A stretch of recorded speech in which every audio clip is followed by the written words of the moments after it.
अस्सलाम वालेकुम दोस्तों, शाम की वॉक बहुत ज़रूरी है। जैसा कि मैं आपसे कहता हूं कि आप कोई भी काम कर रहे हों, जहां भी आपको फरागत मुयस्सर आए, नज़दीक तरीन कोई भी ग्रीनरी वाला पॉइंट हो, वहीं पे साइकिल लगाएं, मोटरसाइकिल लगाएं, अपना गियर चेंज करें और वॉक शुरू कर दें। कम से कम 5000 से 7000 स्टेप मेरी आदत है, मैं कोशिश करता हूँ। आज आपसे जो बात करने का मकसद ये है, वो मेरे जहन में एक बड़ी रेलिवेंट बात आ रही थी वॉक से जुड़ी हुई, और डायबिटीज़ जो एक बहुत बड़ा एक अफरियत बन चुका है पाकिस्तान में, या बना दिया गया है इसको, क्योंकि पाकिस्तान तेज़ी से जो शुगर जिसको कहते हैं, डायबिटीज़ में मुब्तला होने वालों का मुल्क बन चुका है।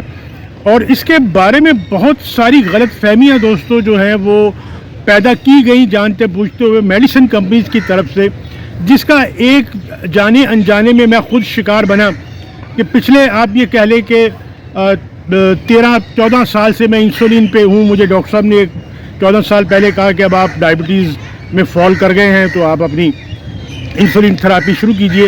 एक लिहाज से शायद ठीक होगा उस वक़्त, लेकिन अब साइंस और टेक्नोलॉजी ने बहुत तरक्की की है, तो उसमें मेडिसिन ऐसी आ गई हैं जो आपको इंजेक्टेबल से जान छूट सकती हैं। तो अभी रिसेंटली मेरा जो HbA1c 3 महीने वाला जो टेस्ट होता है, वो काफ़ी आउट ऑफ कंट्रोल हुआ था, लेकिन एक डॉक्टर साहब अच्छे मिले। उन्होंने एक तो मेरी इंसुलिन पहले कम करवाई, फिर एक वक्त की सुबह शाम की डोज में से एक डोज को मैंने बंद किया, और अब दूसरी सुबह की डोज बहुत ही मामूली उन्होंने उसको जारी रखा और साथ में मेडिकेशन दी।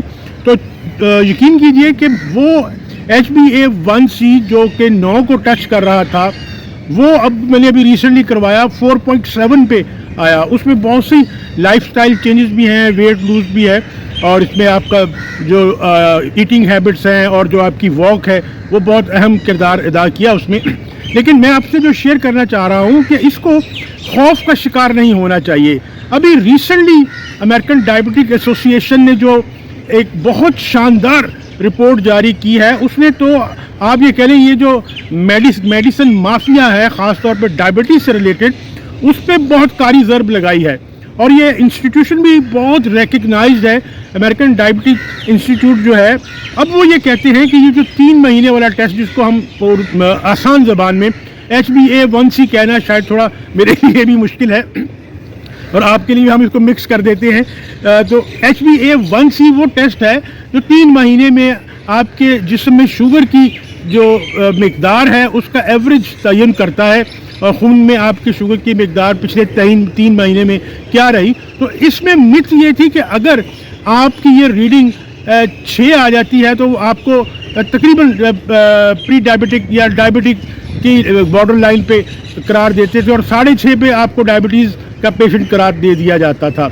और इसी तरह अब खौफ का शिकार रहते थे वो, जिनकी मेरी तरह 8-9 के ऊपर जाती थी कि यार ये तो फौरी तौर पे कई लोगों को मैंने सुना कि यार ये तो फालिज का हमला हो जाएगा भाई, ये तो 9 को टच कर गई, तुम्हारी 8 को टच कर गई। आप हैरान होंगे कि अब जो लेटेस्ट फिगर 2025 में शो किए हैं, HbA1c यानी 3 महीने वाला टेस्ट जो है, उसको 3 महीने वाला टेस्ट आप कह लें वो आसान है, उसके लिए उन्होंने कहा है कि अगर 19 साल से कम उम्र बच्चे नौजवान हैं, तो उनका अगर साथ भी आता है ये 3 महीने वाला टेस्ट, तो वो नॉर्मल है, वो डायबिटीज़ में मुब्तला नहीं है। और फिर 19 से 64 साल तक के जो लोग हैं, वो अगर 7.5 तक भी उनका अगर आता है, और इवन के 8 तक भी आता है, तो वो उस तरह वो ख़तरे में नहीं है जिस तरह बताया जाता था कि जनाब 8 पे आपको हार्ट अटैक भी आ जाएगा, किडनी भी फेल, आपके लिवर भी फेल, आपको ब्रेन हैमरेज हो जाएगा। ऐसी बात नहीं है।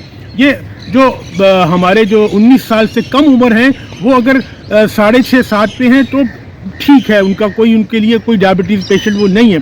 और अगर उनसे बड़े 60-64 साल के लोग अगर 7.5 तक भी खड़े हुए हैं, तो वो भी डायबिटीज़ भी नहीं है दोस्तों। आप अंदाज़ा कीजिए कि हमें 6 पे इंसुलिन का इस्तेमाल शुरू करवा दिया जाता था, और जिसमें इंसुलिन रेजिस्टेंस होती थी, और फिर वो इंसुलिन बढ़ानी ही पड़ती थी, वो कम नहीं होती थी। تو یہ ایک بہت شاندار ریسرچ امریکن ڈائبٹک انسٹیٹیوٹ کی میں نے آپ سے شیئر کی ہے، لیکن اس کا یہ مطلب نہیں ہے کہ ہمیں بالکل بے فکر ہو جانا چاہیے کہ اپنی لائف سٹائل کو ہمیں بالکل مینٹین کرنا ہے. ہمیں جو وائٹ جو شوگر ہے، میدا ہے، یہ ان چیزوں سے ہمیں بالکل اجتناب کرنا ہے. اپنی ایکسرسائز جو ہے اس کو جاری رکھنا ہے.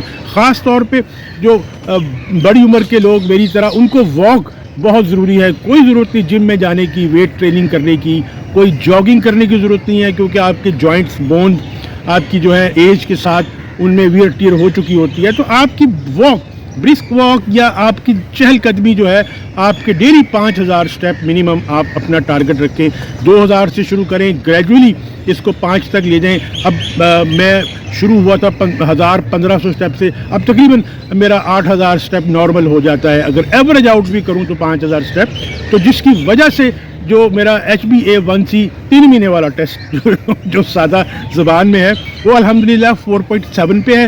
اور اس میں میری جو اورل میڈیسن ہے وہ جاری ہے، اس کو آپ نے جاری رکھنا ہے. اگر آپ ڈائبٹیز ڈکلیئر ہو چکے ہیں تو آپ نے اورل میڈیسن لازمی لینی ہے. اور یہ کوئی ایسی بات نہیں ہے کہ اگر آپ کو انجیکٹیبل چاہیے تو ضرور لیں آپ، لیکن غیر ضروری طور پہ انجیکٹیبل سے آپ کو بالکل پرہیز کرنا چاہیے. تو آج کی اس واک کا یہ بہترین آپ کے ساتھ ایک میں نے جو شیئر کیا موضوع، وہ ڈائبٹیز کا جو کہ میرے پہ خود پہ گزر رہی ہے. تو اس کے لیے ہمیں ڈرنا نہیں ہے. ہمیں جیسے وہ وسیم اکرم کہتے ہیں، ڈائبٹیز سے لڑنا ہے، ڈرنا نہیں ہے. تو اللہ تعالیٰ سے دعا کرنی ہے کہ اللہ ہمیں اپنے حفظ و امان میں رکھے، اور جو اویلیبل ہمارے پاس وسائل ہیں ان کا بھرپور استعمال کرنا چاہیے، جس میں سب سے بڑا خوراک ہے آپ کا. اور کوشش کریں کہ اگر 24 گھنٹے میں آپ میری طرح ایک میل اگر لے سکیں دن کو، آغاز آپ